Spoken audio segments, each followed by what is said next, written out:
What is up, everybody? Welcome to another edition of Talking Elite Fitness. I'm Sean Woodland, joined by Daddy Daycare's own Tommy Marquez. Tommy, how are you? I'm good. Oh, yeah. You need a shirt. Sean said that because I had some good solo time with my son today. So yeah, You survived. Good. Wife's under the weather. Yeah, and everything's on the up and up. And you know what? We are very lucky. He's such a chill dude. That is a chill kid, man. He is actually like the chill guy meme that was going around on Instagram, where it's just hands in his pockets, like chill dude. Yeah. And featuring Lauren Khalil. Lauren, how are you? I'm great. Do you see if you're back watching home. Sleeping Dog? Oh, well, it is late back there. It's past everyone's bedtime on the East Coast. I thought it was a stuffed animal. Nope, it's a real live breathing dog. It is past 10:30 p.m. Lauren's time, so she's, might pass out halfway through the show. So we'll see. No. I didn't take the Thirdzy yet. Oh, I haven't taken the Thirdzy. Well, speaking of which, that's our sponsor for today. We want to thank our good friends at Thirdzy for sponsoring the show. They're great partners. Listen, I want to talk to my master's cohort here, because here's the thing. When you get, second, third degree master, fourth degree master, you don't only have to sleep, you have to recover. And that's why a guy like Jason Grubb, we all know how fit he is, trusts Thirdzy to not only help him sleep, but also recover. And look, we've heard from a lot of our listeners who are like, hey man, thank you so much for recommending Thirdzy. It really helps improve my sleep game. Can't believe I haven't had this. It's a total game changer. So we appreciate that. So if you're a master athlete, like, you got to get on this stuff, man. If you're not recovering properly, you're not making progress or even able to maintain your current fitness levels. And look, I know that's why I love Thirdzy, because not only do I sleep, I feel good in the morning. A lot of times I work out late at night, right? So that soreness should be hitting me right as I wake up, pardon me. But Thirdzy, man, takes care of that. It's got 10 grams of collagen to help rebuild your body overnight. It's melatonin free, because melatonin does not, Tommy, improve your sleep quality and can leave you groggy. It's a full stack recovery solution containing natural ingredients that help relax your mind and body. So you can go to thirdzy.com/TEF. No code, just thirdzy.com/TEF, and bam, 20% off right off the top, right there. You're good to go. Pow. Order the Rest and Recovery Collagen, 20% off. You're going to get better sleep and better recovery. Trust us. I swear by this stuff. It's fantastic. Take it everywhere I go. I got another road trip coming up this weekend with the fam. Thirdzy is going to be packed. All right. Yeah. And for the non-masters, don't forget there's collagen in there, ladies and gents, and that's going to give you some nice skin, so that when you become a master's athlete, you might not look as wrinkly. Your skin's going to be fresh. Your body's going to be awesome. I feel attacked. Winning. Yeah.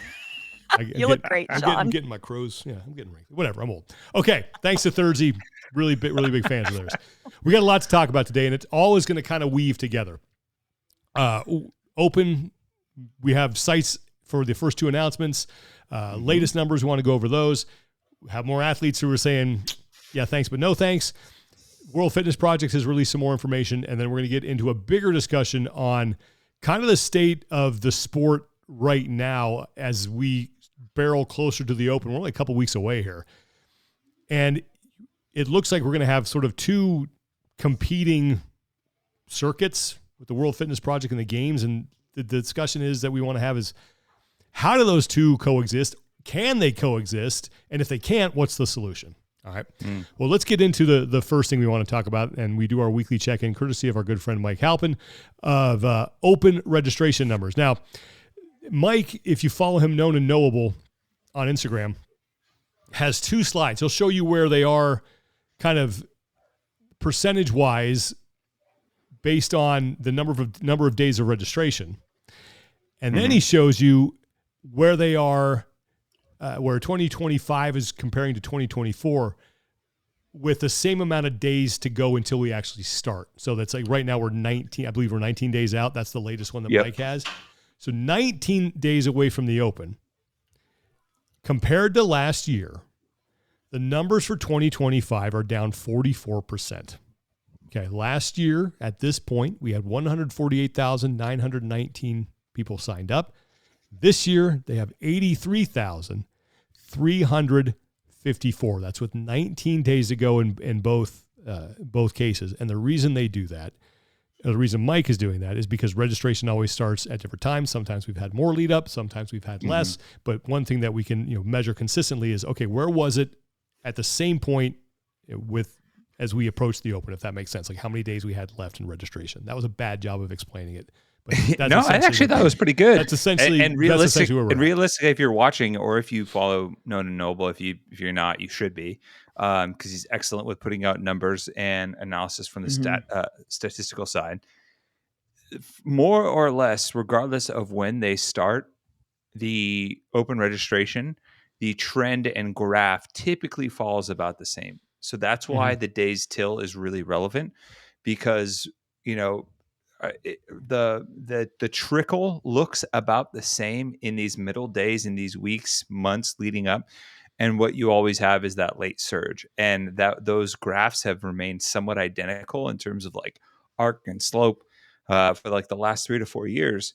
And right now, this current registration trend is following the same what would you say, steepness, but just and I don't want to say an order of magnitude, but a full click lower. Yeah. So the fact that 44% down is a little concerning. That's a little bit more drastic of a drop than what you would get if you just looked at total days of like day 21 of registration being open. And it paints a little bit different picture than what we've seen in the last couple of weeks for sure. Because where it is, if you measure from the beginning, it's only like the gap is narrowed. It's like 33.8% down, I think. But that's why we do if you go to days till, as Tommy was saying, that's a different story. Yeah. All right. And realistically, you've always been able to sign up for the Open throughout its entirety, but really for tracking purposes, that number is largely been capped after the end of the first workout. So, or for a lot of people, Monday at 8 p.m. Eastern or whatever. Yeah. A lot of so ultimately because the number of people that sign up after the fact is negligible, and also because they don't technically really have that much of an impact on the sport in terms of results, because you missed a workout and you're not going to qualify. So, all right. Well, but I do wonder, sorry, just one more note. I do wonder because you talk about, there's this group of people that don't want to sign up for the Open until they see what that first workout is. But I think specifically this year, there's such a balance of that CrossFit wants to get those Open registration numbers higher and probably make the first workout more attainable. But when you're thinking of only 3 weeks to the Open, and then for these in-person semifinals, them taking the top 1%, you have to test certain things, and there has to be that certain level of difficulty. So I'm really curious, especially for that week one, what that programming is going to look like. Yeah. And I want to say, I think Chase and Bill are talking about that in their most recent episode. They talked about how the Open programming might have to change.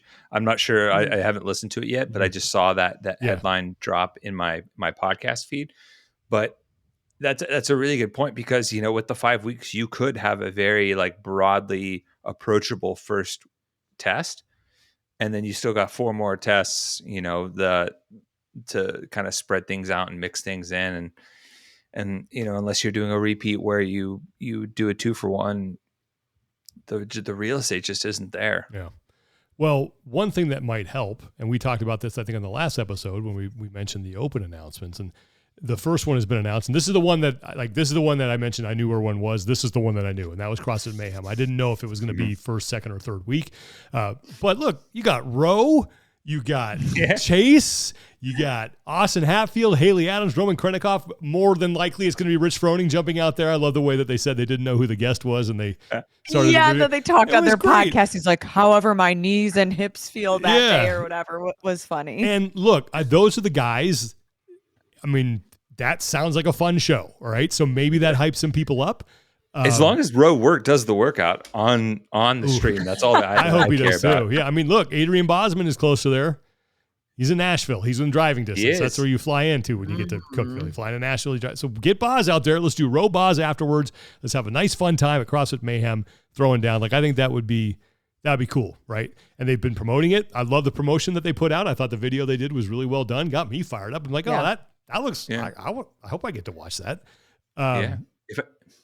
I mean, I've always maintained if I have to be reminded how much more handsome Rory is than all of us, right? Then we better at least get to see the other shoe drop and see him just get worked in the open workout as a like let's level this out a little. There was a really, really old Saturday Night Live skit. And I'm dating myself here. This is back in probably the late 80s, early 90s. Mel Gibson hosts, and this is when he was at the height of his Lethal Weapon days, and he had that the flowing locks, you know. And they did this skit, and it was like Mel Gibson Dream Gynecologist, and it opens up on a waiting room in the doctor's office filled with women, you know, and they're all like, and the woman comes out, she's like, I need another appointment next week, and Gloria Jackson's the receptionist. She's like, ma'am, you're not due for another month. She's like, next week. You know, and then Mel Gibson comes out and he's like, ladies, I'm so sorry that this is so busy. I'm just so backed up. I don't know why the practice is taken off, but to help me with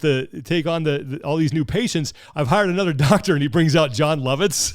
And you got Lovitz standing right next to Mel Gibson, and he's like, anybody who'd like to see me, I'll be in my office. And like, no one raises their hand. That's how I feel when I stand next to Rory McKernan. I'm like John Lovitz to the Mel Gibson that is Rory McKernan. So that was a long walk to get through that analogy, but that's how I feel. In the gynecologist office. It was a great sketch. Not gonna lie, I didn't have that on my bingo card. No. Literally, that's how I feel. It's like, there's Rory McKernan, like, you guys get to be on camera together. I'm like, oh, great. That's fantastic. Yeah. Thanks for putting me next to that cat. Anyway, that's going to be fun. And now we also It'll be a great show. Yeah, it's going to be, I mean, this is what, I asked the question last week. Could open announcements and the energy that they produce, like, will that make a difference? Not the programming, but the fact that they're going to do what looks like has the makings of a really good show. Mm-hmm. Fast forward a week later, look, we have a location for week 2 now. Peoria, Arizona. Yeah. Emily Rolfe, Sydney Wells. Never heard of that. Okay. So we've always talked about, you got to promote this stuff. You got to get it out early. You got to schedule it. You got to let people know. They've done that. So let's see what kind of effect that has. All right. Yeah. I feel like they'll probably announce week 3 pretty quickly then, because week 1 and 2 came a couple of days apart. Yeah. Is that true? Mm-hmm. Oh, it's by Scottsdale. Is that true? Is that? Yeah, I would assume so. I've only Peoria. been to Tempe. I've spent time. I mean, there's a million suburbs outside of Phoenix. Yeah, there's a million suburbs of Phoenix there. Like, it's to the west, part of the greater. Yeah. I mean, they're beautiful area. They're even rehashing old stuff. Like they Danny Broflex, Danny Broflex one. Yeah. I mean, I love seeing that stuff, but on one hand, it's a reminder of what it used to be and what it's, you know what I mean? Like, and what is not coming out anymore, but at least they're paying homage to that stuff that we all remember. I would love to see Danny Broflex make a comeback. Did they at least like tag Dan and Heber? I don't know. I don't know. They should have tagged Heber. I remember this was way back in the day. What was it? We were doing post shows one day. We were down there voicing the post shows. This was, it must have been late summer, so no, actually early fall, because we usually did it around September. Anyway, Dan was rolling around, and he and Heber were just sort of like shooting random stuff where Dan just busts in and does other people's jobs. And so they set one up with me and Bill. We were voicing it, and in comes Danny Broflex putting the headset on. So we got to, it was just fun, man. It was like, especially as tedious as that work was, it was nice to break it up with a little Danny Broflex interlude. I still just remember the first ever Broflex, like Dan Bailey is ready video, and he's got the Bowflex, and just shooting that, and the entire time shooting that, just not like almost peeing my pants like every 5 minutes, just because wherever Dan, wherever you wanted him to take it, you're like, no, Dan, even more over the top. He would do it. It was awesome. And he doesn't seem like that kind of guy, right? Like you kind of wonder, oh man, is he really going to sell this thing? And that was a great partnership between him and Heber, and anyway, good times. So we'll await week 3. Now, on the flip side of all of this is the fact that we have more athletes who are saying, I am not going to participate this year in the open. So last week it was Annie Thorisdottir. We talked about that. Lisa Fuliano came out and said she's not going to sign up this season, that she's going to focus on some other competitions. And then earlier today, Chandler Smith made an announcement. And I'm not going to read the whole thing because it is lengthy and it is very, I think this is a master class on how to do something like this from Chandler Smith. And I have said this once and I will say it again. If my son comes to me one day and says, "Hey Dad, I want to be like Chandler Smith," I'll be like, I have succeeded as a parent. Mm-hmm. I love Chandler Smith. I think he's a fantastic human being. Agreed. I think he did a very good job of laying out his concerns, saying that, hey, if you still want to participate, I'll be there cheering you on. He didn't throw shade at anybody who was making a different decision than he was. Mm-hmm. And I think the one line that really stood out to me, I'm just going to kind of shuffle through this if you're watching it, is, what was it? This one right here is on page 3. Loyalty. Gratitude and blind loyalty are not the same thing. And I was like, yep, that's perfect. That's very well put, because I think a lot of people we mentioned this last week too. If you say, yeah, I'm not doing the open because of X, Y, and Z, there seems to be a sentiment out there that, oh, okay, you don't support CrossFit, therefore you are bad. And I think Chandler with that line sums up why that is not the case. 100%. I mean, Guy immediately, quote tweeted that one for sure. Mm-hmm. He's one of the top comments, but I just to like kind of go back on something that you said, like Chandler is someone that, whether you agree with him or not, you cannot say that he hasn't always clearly had a moral compass that he operates off of, to where you can always be confident that he is doing what he feels is right. Mm-hmm. And I think that is one of the things that has endeared him to the community. It has made him very real and open and honest. It's one of the things that I think has made him, whether directly or indirectly, I think a leader in this space in that regard. And it's not always like you have a title that makes you that leader. Your job, there are people that are leaders by the way they handle themselves and carry themselves, and it's not always as overt. And I think Chandler fits that bill for sure, because he has, in my opinion, been a great value to the sport and the community at large. He has, inspired countless people through the things that he has overcome during his career, the things that he's persevered through to get to that games level and that pursuit. He's left a wake of kindness and generosity and authenticity with who he is and how he treats fans and people, that I think has been additive to people's experience in following the sport. And that right there is a great value. And I think he has been unafraid to speak his mind when he feels like something is not being done the right way. And he is someone that has been unafraid to have a backbone in that regard. And that is admirable for sure. It's like you said, like Chandler is one of the people who's like, friendship and experience in the space that we've been able to cover, his career and have time, behind the scenes, that I value some of the most, you walk away with every, interaction with him and Jesse too, and just be like, your day's better. Yeah. Both great people.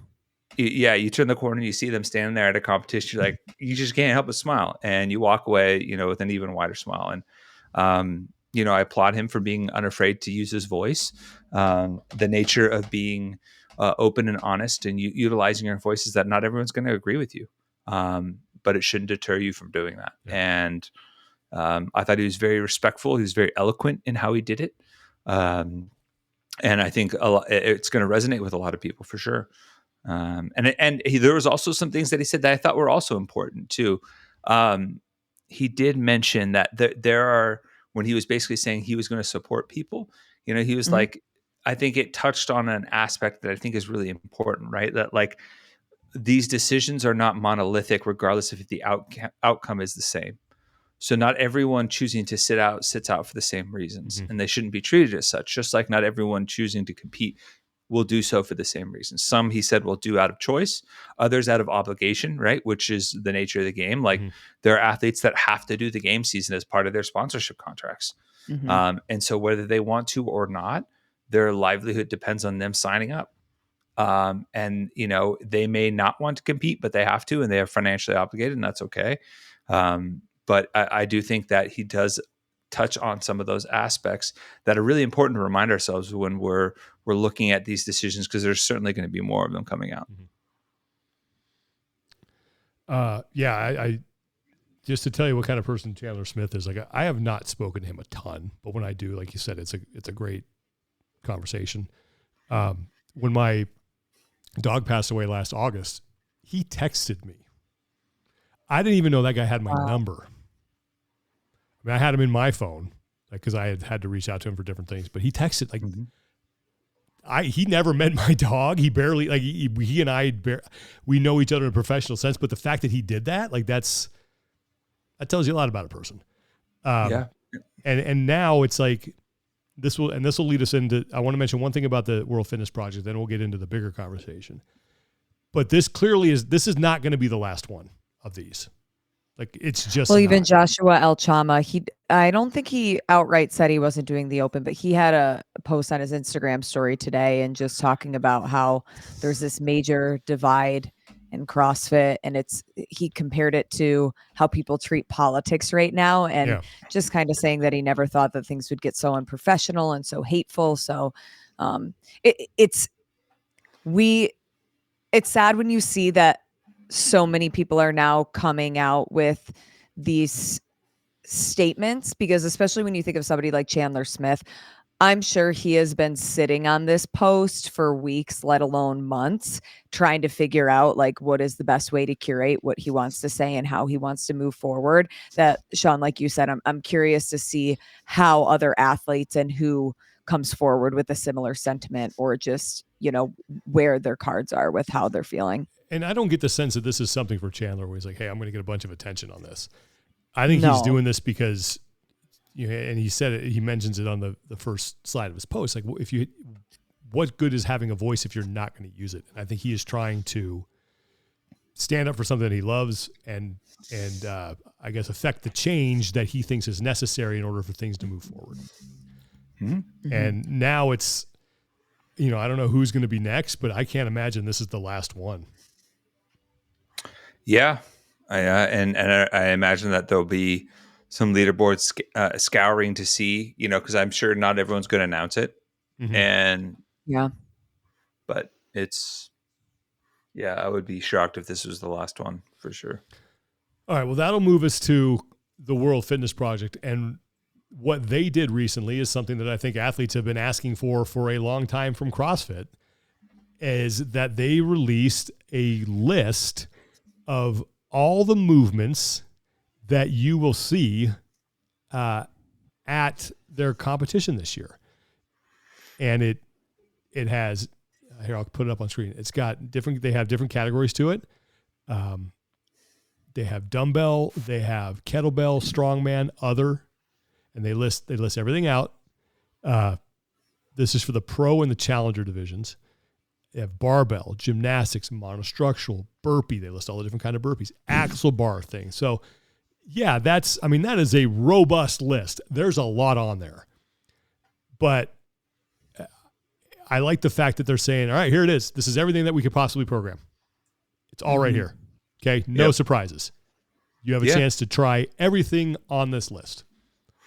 Yeah. And I don't think and I think any of the CrossFit peers would be remiss in saying that this in any way takes away from the unknown and unknowable testing element of it. Right. Because it takes you, anyone who's spent any decent amount of time, in the sport will tell you that you can know movements, but not knowing the combinations and the time domains and all of that stuff is so much more important. And let's give credit where credit's due. The IF3, the International Functional Fitness Federation, was the first to really do this. And they published a movement list. They published judging standards. They've been very organized in how they present this type of information, with the goal of moving the sport forward in a manner that's professional and will bring it some legitimacy in that it's having these known elements that don't necessarily take away fully from the secrecy of the test, I guess, allows for just a better organized sport and how it operates front to back. And I think the athletes will appreciate it from a safety perspective. I also think it brings clarity if you can publish movement standards and things like that, you're not trying to trick them. And this is something that athletes have been asking for a while. Yeah. So the IFT was very forward in doing that. And all of this stuff, and granted, there was different motives as well for them too, because in order for functional fitness to be recognized by the IOC and have a chance of getting to the Olympics, you need to have a movement list published. You need to have a set of standards published. You need to have certain aspects and organizational structures in place. Otherwise, there's no chance. So, yeah. And also, Lauren, there's Will Morad is on their Instagram talking about, okay, here's how the qualifying thing works. Here's what a challenger is, all that stuff. Like, they've actually done a very good job of explaining. He got in front of the camera. He spoke. So it just, I don't know about you guys, but sometimes I'm reading things and it just translates better if somebody can just get on a phone call or get in front of a camera and just 100%. speak and explain them out. And he did a really great job of taking you through kind of how the point system would work, but also how it's going to transition from being a challenger and then potentially making it into the pro. So I think it's on the main feed. Yeah. And explaining what a challenger is. I think that was he dictated that very well on their Instagram. Yeah. So go check that out if you want all the latest on that, if you want to really dive into that. But I just like the fact that they said, all right, athletes have been asking for this. This doesn't hurt our ability to put on a good competition, or as Tommy, you said, take away from that unknown and unknowable thing. So let's just do it. Done. All right. Everybody's happy. It's a small ask, very easy to do. All right. This now brings us into the main conversation that I wanted to have. And as we continue to get closer to the Open, and as more athletes now are starting to say, I'm not doing this, I'm doing that, we're kind of getting we have now two kind of distinct competition seasons here. We have the games season that's going to start with the Open, then go into virtual and in-person semifinals, then to games. And then we have the World Fitness Project, which has 3 in-person events, 2 which lead to their championship event at the end of the year. Can these two coexist? And I don't know the answer to that. I know where I'm kind of leaning to where I think what needs to happen. And they're going to have to this first year. But can we keep doing this to where we have two very distinct seasons? Because I think when CrossFit was at its height, there are a lot of other factors that contributed to this. But it was one season. There were some off-season events, but they were never considered kind of part of finding the fittest, or they never were seen. I don't want to insult these other events by saying that they weren't seen on equal footing, but they were not as prestigious. Maybe that's the right word. But you had one season that everybody understood. You knew, Open, regionals, games. Everybody was on board. There was no sort of hybrid or different way to compete. And I don't know now. Is there enough demand and is there enough space for these two to coexist? And I will just let you guys run with that, and I'll jump in with my thoughts. Well, maybe just tapping into some of the sentiments that I've gotten from the athletes and having some of these discussions over the last 6 months or so. It feels much like people are realizing they need to diversify their stock portfolio, and their portfolio being the professional opportunities that they have with their fitness. Because ultimately they realize that there's they are at the mercy of the ebb and flow of a single entity that they might not necessarily agree with. Can I ask you a question really fast? Sorry to interrupt on that. Would you include High Rocks in that? Yes, 100%. Okay. Yeah. I would include High Rocks. I would include... look at the Vegas event. I feel like we were the only ones that weren't there that do CrossFit. Yeah, no, for sure. And yeah, so I think the antennas have been up for athletes looking for other ways to potentially use their fitness and train and take their passions and apply it at a professional level. So that's with that in mind, I think that yes, they can coexist. So long as there is one financial incentive from CrossFit, right? Mm-hmm. Because we've heard multiple athletes basically say, the only reason I'm doing this is because there's good money there. And it's one of the best earning opportunities. And if that opportunity goes away, then no, they won't coexist, right? Mm-hmm. Or at least not for the athletes that we're used to seeing at the top, a good portion of them. The other aspect is like, yeah, I can see them coexisting, but the tiering in terms of how they're like power ranked, so to speak, may not always remain constant. So like, I have a theory on that. Yeah. But like, I think pretty much anything is possible as long as like the scheduling doesn't drastically interfere with one another. And, WFP straight up told us in our interview with them, they're not trying to compete with CrossFit. They're trying to provide another alternative option for athletes to compete at a high level that doesn't interfere with the CrossFit Games season so that they can do both and they can maximize the applications of this fitness for them as athletes, right? And their earning potential. And if that remains the case, then I always see there's a possibility for them to do both, because there will be athletes doing both. And those athletes stand proof to the fact that they can coexist. It just may not always be in, with the games being like this crazy thing, at the tip top. Okay. And because I think there's still so many variables, like this year, World Fitness Project has 3 in-person events. Are they looking to grow that to 6 and 9? Like what is the number of potential growth throughout the years? Is that a vision?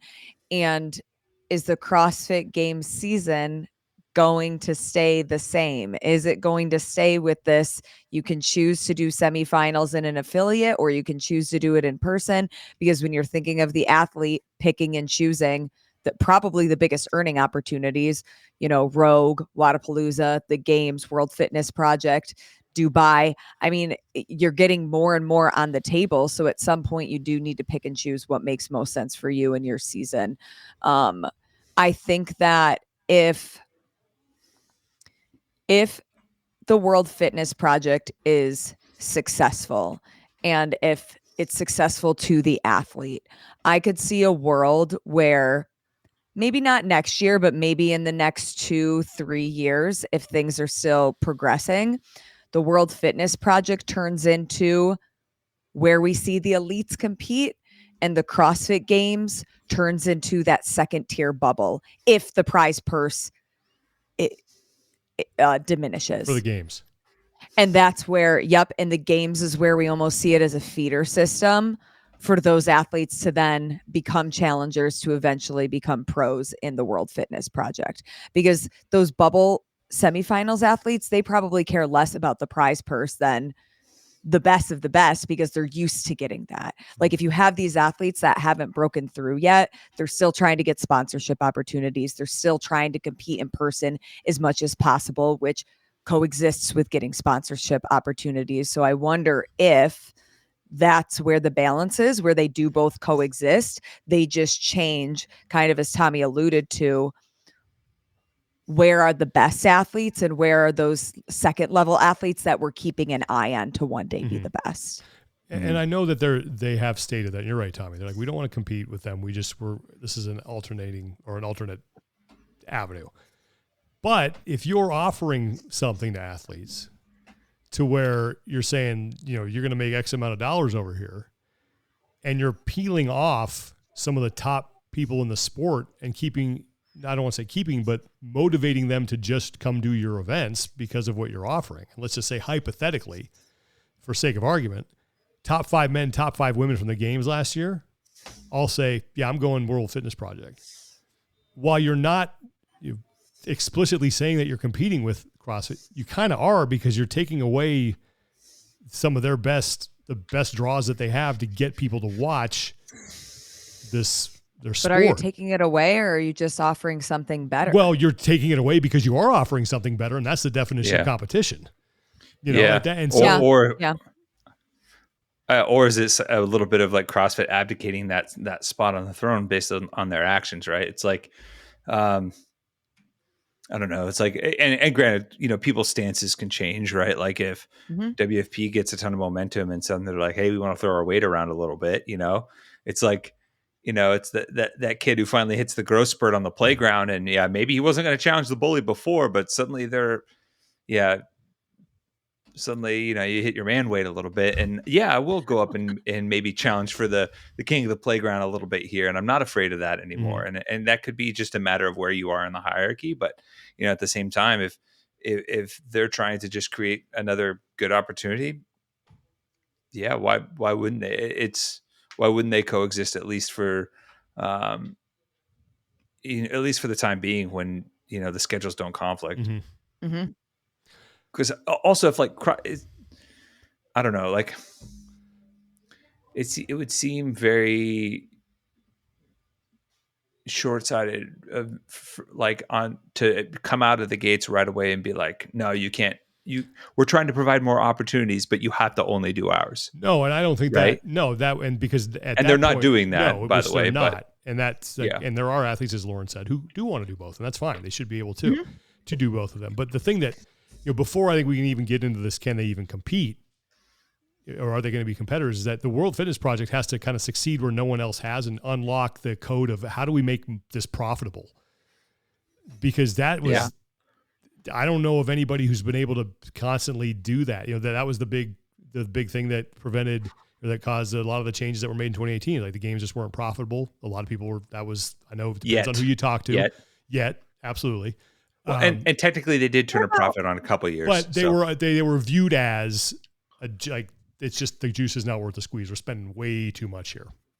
What about Rogue or Torian Pro or the French Throwdown? Well, are maybe those they events do. I don't know. profitable? Maybe, I don't know. But the thing with Rogue is that they can use that as, and I mean, I'm guessing, but because they make so much everywhere else doing things, that is a marketing tool for them, right? So they have that. They have that luxury. Which is technically how CrossFit was operating anyway. True. Yeah, but I don't know. I just feel like the best thing, I think that 2 is too many. We need this sport needs 1. Like it's not big enough for 2. And it seems like everybody has a little piece of the puzzle here. And if they could find a way for everybody to come together and figure out how to make one season work, if CrossFit could say, listen, we have the name that's recognized, there is still some prestige with Fittest on Earth and what they've been able to do with the games, like that is a recognizable brand and a thing that does carry some weight still, right? If they could license that out to somebody, it's like the World Fitness Project can prove that they can run good in-person events that are not just a black hole where sponsors and investors are throwing their money, and there's actually a return on that.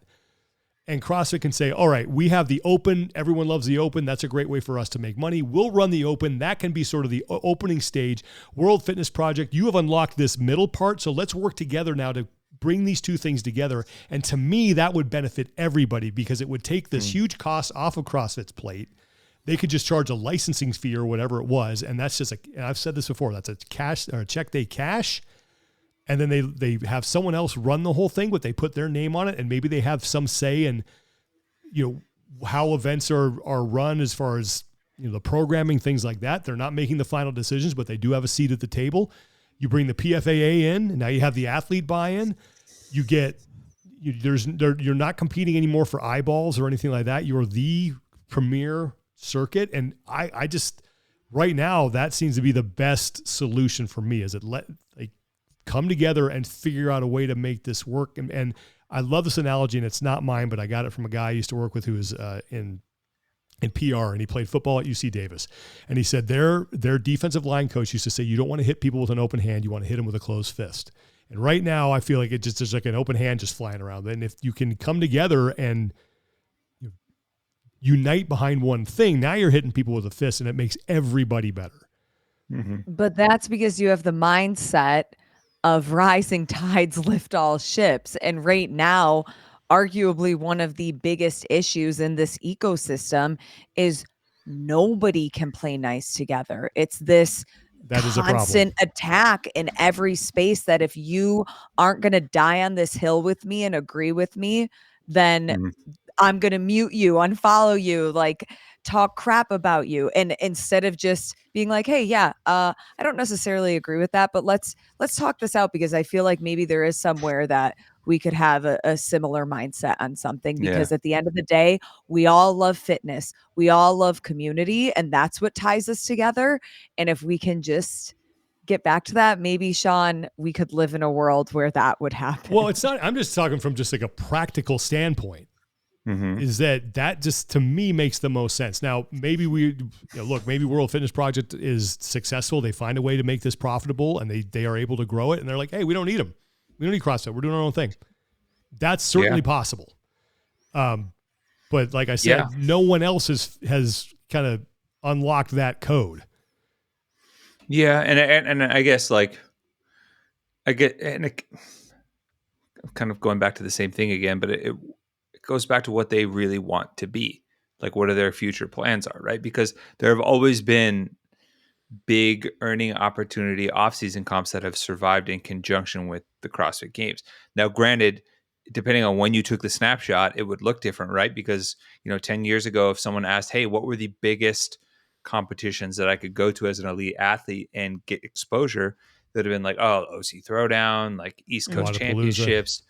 Wadapalooza is just starting to take off. Granite Games was huge. It was like the reason why people were going to an ice hockey rink in the middle of St. Cloud, Minnesota. Dubai was around then, right? Wasn't Dubai? Dubai was around in 2015, right? Dubai was really getting big, like 2015. I remember Fraser went there a couple times. Yep. Yeah. And like they started to like drop the carrot out there to get people out. And that's changed, right? Like a couple of those events just aren't a thing anymore. And I know, I can't believe Granite Games is gone. What a bummer. Yeah. I mean, it was a long-standing one too. And I mean, for a variety of reasons, right? Like OC Throwdown was, they did it to themselves, but it's hard to predict where everybody will be in 5 to 10 years because of like Lauren said, this volatility and this, I don't want to say hatred, but it's like this aggressiveness and combativeness that exists. That's very, very different than it was, 5, 6, 7 years ago. Well, and I'll use the the XFL and the United Football League, or what, like they came together because they realized spring football is not a huge deal. And we can't have 2 different spring football leagues because the talent pool isn't enough to support it. So why don't they? And it's that thing of understand like what is best in the long run here. And yes, like you're right, Lauren. People will have to give some things up, and there's going to have to be some willingness to want to work together and say, how do we make this good? And I maintain, like, I don't think CrossFit is interested in continuing to spend money on the sports side. And say what you want about this current system, but this is sustainable the way they built it. It's like whatever we have coming in, that's what we're going to spend on the season. They don't spend anything on semifinals. That's all somebody else now. They just have to pay whoever it is that's going to be doing the video review. That's people who are already on staff. And then they're going to use that to fund the prize purse at the games. It is the most sustainable way that they've come up with yet to make sure that they're not getting out over their skis and blowing up their budget. Yeah, but I mean, it kind of came as a byproduct of I don't want to say getting out over their skis, but not operating in the best way possible to begin with, right? Yeah. It's like backing your way into this. I know, but like I'm just the way it is now, like that is sustainable. Yeah. And that we go back to that Don Fall showing up on Kettlebells and Cocktails when John Woolley and Nikki Brazier talked to him about we're going to take money out, we're going to make this sustainable, and that's exactly what they've done. But I just think that it is in their best interest to find someone who wants to run this for them. And they kind of already have. If you look at semifinals, they've taken all the in-person events off of their plate and given them to somebody else. All they're running now are the games. So if all they had to do is now just license that out and let someone else do it for a fee, and those people already know how to do in-person events and then and have the trust of the biggest names in the sport, that seems like a win-win because now you're at the end of the day, everyone's doing CrossFit, and what's that going to do? Put more people into the affiliates, and that was always the number one driving force behind everything that was when we were there. That was done. Get people into the affiliates. That is the lifeblood of everything. And Yeah. I hope that happens. I mean, but like I said, maybe CrossFit gets back on track, and we saw it in 2020. They took a dip, things started picking up again. They're going to take another dip this year. They're probably going to have their lowest registration since 2020. Can they rebuild? And then maybe, and who knows what happens with World Fitness Project, if that's even sustainable. And now CrossFit's the only game in town. So maybe it's just a waiting game for them. I don't know. Yeah. There's a lot of like hypotheticals in that. A lot of what ifs right now. For sure.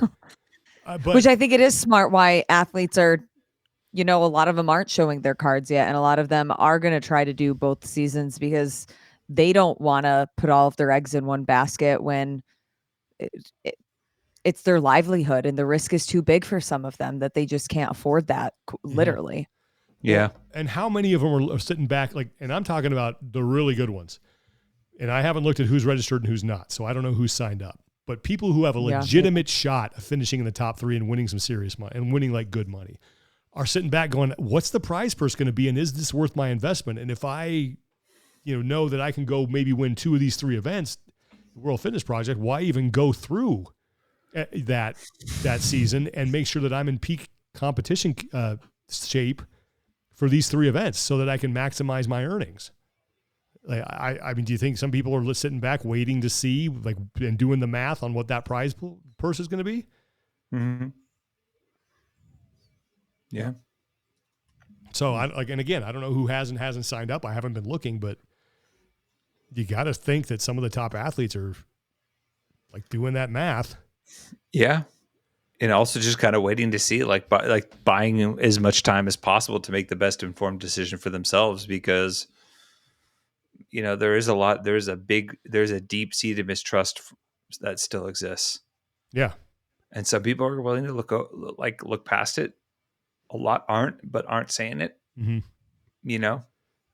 Yeah. And there exists an entire sentiment in world outside of the squabbling on social media, where people's livelihoods are at stake and are very much taking as much time as they can. Let me ask you this question: what would you need to see, from, let's say, the first 2 World Fitness Project events? What would you need to see to make you think, okay, yeah, they're on the right track here? I mean, if, it kind of depends on what aspect you're talking about. From an operations standpoint, they run a good event, good judging, good. I think everything's on the table. Yeah. I mean, you go all right, well, the on-site experience, good equipment, good layout, programming makes sense. You have good trained judges. Communication from the event to athletes is very clear in terms of what's being asked of them and how that ultimately is executed too, right? Because you can promise them the world and then not make good on it based on how your event runs. Mm-hmm. Your event runs on time. There's very good storytelling. Warm-up area. There's really good storytelling, both from the live perspective. Can people follow along with this product and understand what's going on? And is there a secondary layer or even tertiary layer of storytelling that goes on that gives you different perspectives, different stories on who these athletes are and why we should care about them? And a plan for that could potentially break outside the confines of what the sport currently sits in, right? Mm-hmm. And this is something that's not new news, right? It has been very clear that stuff like an in-depth series like Drive to Survive or Full Swing can expose your athletes to an entire new swath of fans and people that might not otherwise would have found your sport, your methodology, or even walked into an affiliate based on the current level of communication and marketing that's going out. And so I think all of that's important. I think the athletes would have a longer list from the competitive side, but those are some things is the stream professional? Do people watch and be like, hell yeah, I not only did I know what was going on, but I felt like there was some excitement and there was some presentation elements of it that weren't just an iPhone on the floor, mm-hmm. So it's, And can people understand how the point system works? Yeah. I think explaining that and having the viewer follow along with that and what's on the line and who's earned, this many points at each tour. Mm-hmm. And that storytelling and those storylines are really important. And I also think, like, what are those on-site experiences that do fill seats? Is it training camp led workouts and activations? Is it meet and greets with the athletes that allow their schedules to do that kind of stuff? Is it, I was just at a competition last weekend and they had a kids heat in the middle of the day as they transitioned from like individual to team athletes. And that was really cool for parents and communities and bringing the vibes in that, on a Saturday I can come with my entire family and they can also be part of the event. So I think thinking of all of those other elements that would get people to come and watch in person are going to determine the success. Yeah, I think what regionals did back in the day, and that was just a byproduct of where the sport was development-wise, I think there was very clear ties, like very clear and real as far as like feeling ties from the athletes to more people in the community, if that makes sense, right? Mm-hmm. The likelihood that because of the team competition and where the sport was at, the likelihood that you knew someone or had a tie to someone that was on the competition floor was much higher, right? There was just fewer people.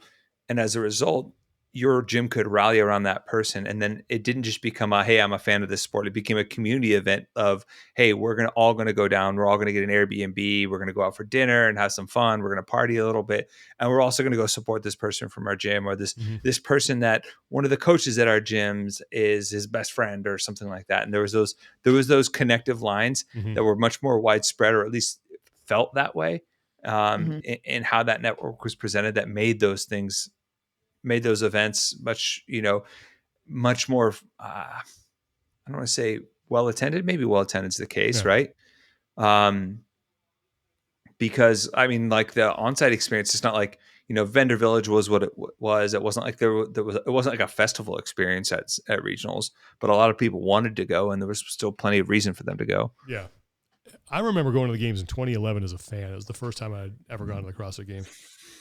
And the draw to me was like, not only do I get to see these incredibly fit athletes compete, but I get to go hang around a bunch of people that get it. Because I think at that time, way back then, you didn't run into a lot of people who knew about CrossFit. And it was that whole like joke the secret handshake. It was that whole joke of how do you get, it's like you just, what was it? I think Tony Budding used to tell a joke about, did you know if you chop off a CrossFitter's head, it runs around for 5 seconds still talking about CrossFit? Because it was finally great. Like I was around, I had nobody in my immediate sort of circle that knew about this stuff. So the chance to just go be part of that community and hang out with a bunch of like-minded people was awesome. But from like, it's so much more prevalent now that I don't know if that's as much, maybe it is some of the draw, but for me, from World Fitness Project, I think I want to just see packed stands. I want to see a lot of viewers online, and I want to see a really good presentation of all their media. And that goes to, like you guys were talking about, storytelling and presenting the athletes and stuff and telling their stories. Because if you have packed stands and you got a lot of viewers, that means there's a demand, and that means sponsors look at it and they say, I can invest in this and I can get eyeballs on my product. And it's really that simple. All that stuff about how good the competition is in the back of the house stuff is important because it gets the athletes there, but it's almost tertiary to me as far as what I need to see if this is going to be viable. Like but they have such good fields, they have so many talented athletes here that if people aren't showing up for this, then like what will they show up for? But I don't think that this year one, at least for me, I don't think it will mean it's successful or not successful based on what the stands are, because again, nobody knows what it's going to be like. I think a better metric is going to be the live stream. Can I invest no money and just pop on a live stream when I'm home doing other things to see what this is all about? Can that give me the feeling of FOMO and make me think, oh, next year there is no way that I'm not putting this on my calendar? I think there's a lot of, like, I think you bring up I think that's a good point. Is that how important those live viewers are? Because look at an event like Wadapalooza. They had in the stands, maybe 2,000 people. I don't know how many that area, that main stadium that they built on the beach, how many that held. Tommy's cracking up on a Frosty Froth wagon. Oh, what was I'm that, like I'm hooked on Frescas. Oh. Fresca. What was it? Yeah. 2,500 people that were in that stadium? Am I overestimating that? Under? I have no idea. Let's call it 2,500. You had 12,000 people online watching. Like that audience Right. is super important, you know? So that's kind of where I stand. I'm excited about this. I want it to be successful. I think they have some really good things going. But there obviously are some headwinds here, and we'll see where we go, because we're still 2 weeks out. I don't know how many other athletes are going to kind of follow Chandler Smith and Annie Thorisdottir and Elisa Fuliano and Josh Alchama, but there's going to be more, and I want to see what kind of impact that has. And at the end of the day, I just think we need one thing. We need to go back to where there is one thing that everybody gets behind and everybody wants to watch, because I don't know if this audience is big enough to sort of just like bifurcate, I guess, for lack of a better term. And people only have so much time, you know, and it's easier to focus on one thing than it is multiple things. And maybe I'm wrong, but I don't know. It's going to be a very interesting year, to say the least. Yeah. Hold on to your butts. Yep. Okay. PRs, no reps. Oh, actually, do we have any community support we need to get to before we get to PRs and no reps? I did not I think see somebody any. DM'd us. Slid into the Find it. DMs. Okay. I think so. All right, everyone's checking the DMs here. Someone sent me a PR and I have lost it and I need to find it. It was someone who was, anyway, we got any PRs here? Yeah. Oh, Tommy from Larry Michael. Was it a group? No. In the Talking Elite Fitness Instagram, Larry Michael Sanchez sent us a message. What would he like? How can we help him out? Let me check. So he says him and three other coaches. Okay, go ahead. Yeah. So, like she said, 3 coaches at Back Alley Fitness, they're doing a 24-hour row to raise money for the Firefighter 48 Foundation that helps Arizona firefighters get screened for occupational cancer, which, if you know anyone in the fire services, that's a really big deal, especially because of all the carcinogens and things that they get exposed to through their job. They're going to stay on the rower. They're going to go and row from 4:15 at 9 a.m. So April 15th at 9 a.m. and we'll end April 16th at 9 a.m. Oof. Yeah, I have done a 24-hour row, and cool. I can tell you it is. Was that like a year ago? When did you do that? It was like a little bit over a year ago. Yeah. It is nothing to sneeze at, and the fact that they're going to do that is admirable, and they're doing it for a great cause. They're gonna stream and post videos of their performance and live stream through the Fire Athlete Instagram account. And they have a GoFundMe set up if you want to support it right now. They have a $5,000 goal, which I think is a modest goal. Let's help them get it. Let's help them blow past that goal. If you go to GoFundMe.com and you look up Fire Athletes 24-hour row for a cause, you should see it. There's a big banner on it with Fire Athlete and the rower, and it's the fundraiser that's set up by Firefighter 48. They're the organizers for that. So show your support, raise funds for a 24-hour row. Good on you guys and gals. That's gnarly, and that's going to be something you're going to reflect on, I think, and be proud of for sure. Definitely. All right. Thanks for sending that in. If you guys have anything that you want us to help get the word out on, please send it to us. Send as many details as possible, because we always like to make sure that we are sending people to the right spot. All right. PRs, no reps. Anybody got a no rep they want to start with here? Yeah, for myself. All right. Go for it. Whoa. You're no repping yourself. Yeah. I feel like we've been here before, but in a different way. Before you start, does this involve a dating mishap? No, thank God. no, Okay. actually, Whew, no. all right. Normally for those, well, I guess I could no rep myself for those because I'm the one that ends up on these terrible dates. So I'll take user error. Okay, I was just making sure. I needed to know what sort of posture I needed to assume for this No rep. Tomorrow on the Q&A, we'll talk about dating app stuff. Oh, okay, and great. dating in general. Yeah. So if you're a Patreon, stay tuned. But for today's no rep, have you guys been on a true form Yes, I hate them. Yeah. runner? I'm so bad at them. Okay. Oh, I'd rather have someone just punch me for a second, like 3 times, just bam, bam, bam, then I'm done. I don't want to run on a Yeah. I would prefer that too. And then I would also prefer for somebody to actually teach me how it works with the button that flips whether it's in kilometers or miles. And y'all know that numbers are not my thing. They are not my thing. And I had to do 400 repeats today.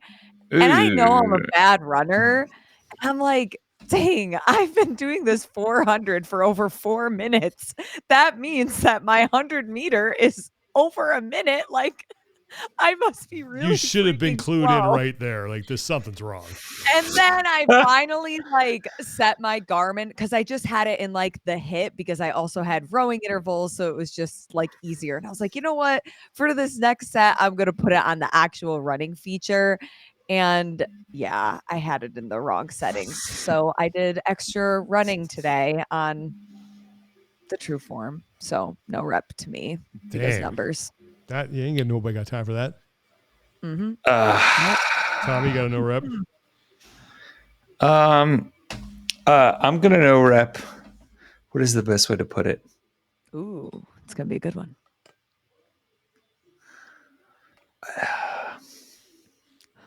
Whoa, what is it? Well, it's I had this. Is I it had the Dallas Cowboys again? No, but it involves football. The Philadelphia Eagles one, which I can't stand. I'm sorry. But I'm gonna no rep halftime haters. People that booed Taylor. Oh no, that's whatever. You have a stand full of. You're in front of the Eagles. They're coming. gonna boo. Taylor's gonna get booed. I'm sorry. They booed Santa Claus. Santa Claus. They cheered when Michael Irvin got hurt. Do they hate happiness? More or less, yes. They just hate everything. So it's kind of their thing. The city of brotherly love is an ironic nickname, a big guy named Tiny. Yeah. But it was fun because a lot, as soon as, Kendrick Lamar came out and you could see from his halftime show, you're like, okay, this isn't going to be a traditional, bells and whistles, pomp and circumstance halftime show. There's a message behind this. But it was a story. But immediately, you could see all the people that are like, "Oh, I'm too old for this." Like, oh, I don't like this, and it's like, "Oh, Sean." Listen, I'm not going to hate on it because I know Kendrick Lamar is very talented. At least that's what people told me. He could come up and hit me in the face, and I wouldn't know who he was. I went and folded laundry. I had no interest in watching. No, and that's fine. Folded laundry. And that's totally fine. But I immediately started hearing people just disparaging it, and I'm like. I mean, he paid for this gig, so I don't know. Listen, I know I'm not in a demographic. It happens. You age out of the target demo. All right. Yeah, I'm not gonna hate on anybody that wanted to watch it because, like I said, I have from people that I trust. He's very talented, obviously. And I've laughed my ass off when it was I saw this tweet that said the people who are hating on the Kendrick Lamar's halftime show are the same people who keep threatening that they're going to boycott the NFL. It's like, then don't watch. Yeah, So. Yeah. I just thought it was funny because it was very similar to the LA Super Bowl that you were at. I was at Dr. Dre and Eminem, and it's just that was a year ago today, by the way. A year ago today, 2 years? Sorry, 2 years ago. 2 years. 3. That was with 50 Cent 3 years too, ago. right? Sorry, 3 years. Yeah, February 13th, 2022. Right there, it's on my banner. Wow. My little championship banner. Nice. There it is. Yeah. It was clearly this performance is not for you. So just it's cool. Let the kid let someone else enjoy it. You don't need to hate it. Like I said, I realized I'm not going to know any of this. It's halftime. I'm going to go fold laundry. So I did that and came back and watched the game. That's a good no rep. I don't know if I have a no rep. But I will PR. I'm going to PR the National Hockey League because I think they have finally figured out, they have cracked the code on the All-Star break. And what they're doing right now is the Four Nations tournament, and it's freaking amazing. They got Sweden, Canada, Finland, and the United States playing in a round-robin tournament. And the game tonight, USA beat Finland 6-1. Last night, it was an overtime thriller, Sweden and Canada. And you had I watched it. Crosby, McKinnon, and God, like his name, McDavid on like the same line. Are you kidding me? Like that's what the NBA should do. All-Star break, do like an international tournament. Well, that's what they're doing this year. Just do it. This year they've split them up into multiple teams. Yeah. And they're doing like a 40-minute running clock round robin tournament with all these elite athletes, with all these teams. Make it nationally based, because then now you got a little national pride on the line. Like I think this is a great idea. Now the NFL has just got to figure out how they do something like this, because the Pro Bowl games are a joke. That's ridiculous. Oh, I did have a no rep. All right. I have another one too, now that I'm thinking. I'm gonna no rep the Golden State Warriors because their season ticket situation. I have a buddy who has season tickets.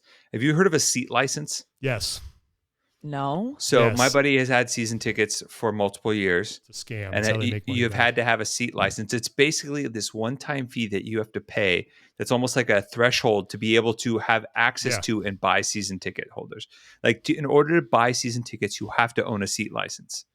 It's like the right to buy kind of thing. It's just another charge that these owners who build these, they did it in SoFi, because a buddy of mine has season tickets down there for the Rams. It's a way for them to recoup costs so they can jack up ticket prices. Sounds like the New York DMV. Yeah. Well, suddenly, after having this seat license and being told by reps and stuff like that, you can always sell your license, right, to someone else. Suddenly, they're not requiring seat licenses anymore for season tickets. So they just rug pulled a bunch of people who paid really good, a really good amount of money for these seat licenses. Not cool, Golden State Warriors. Yeah, not go. Yeah. All right, Lauren, what was yours? Okay, it's a really long story. I'm only going to tell the major no rep of the whole long story. An acai bowl. If you get protein in your acai bowl, wouldn't you assume that it's mixed in there? Yes. This acai bowl expected me to dry scoop protein powder on top. That's like just lazy. Sprinkled on top as if it was like lazy. A seasoning. It's not cocaine. That is lazy. Come on now.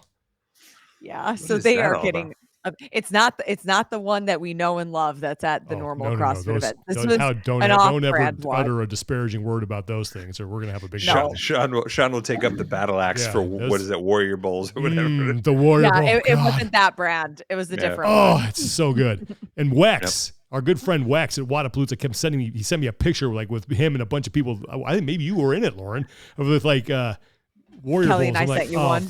I hate you right now with your Warrior Bowls. All right, PRs. I already said mine.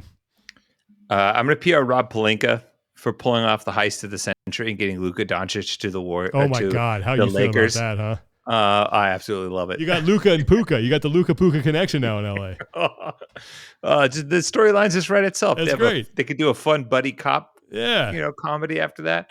That was a huge and then I am also going to go PR my dad.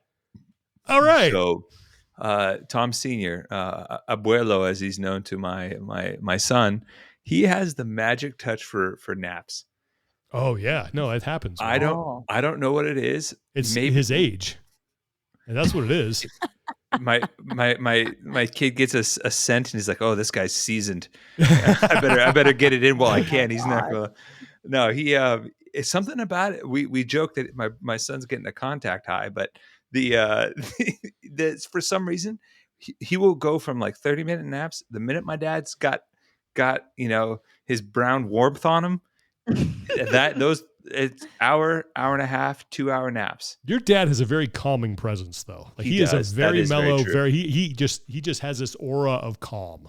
Yeah, so he's a great storyteller too. Yeah, he is. There's a chillage, a lineage of chillage that goes from him to my son for sure. Lauren, PR.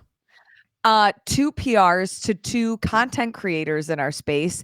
Erin Murphy, she got hired to do a gig for Amazon in New Orleans for the Super Bowl. Awesome. That was really cool. And then Chadrick, he shot the Chiefs all season, so he was shooting at the Super Bowl. Wow, that's cool. So that's not creators easy in the CrossFit space. Yeah, really awesome. Yeah, you very rarely, like it is hard to get on the sidelines. Like usually they have a couple spots for, like they have some national media, and then I think they have spots, at least as when I was still doing that, for like the team, for local markets. So for Philadelphia and Kansas City, they'd have some, but like beyond that, it's tough to get on the sidelines. Yeah. Cause he was hired, I believe he was hired by the Chiefs to shoot during the season, and obviously they made the Super Bowl, so then they took him. Who own the Chiefs? Yeah, Eagles own the Chiefs.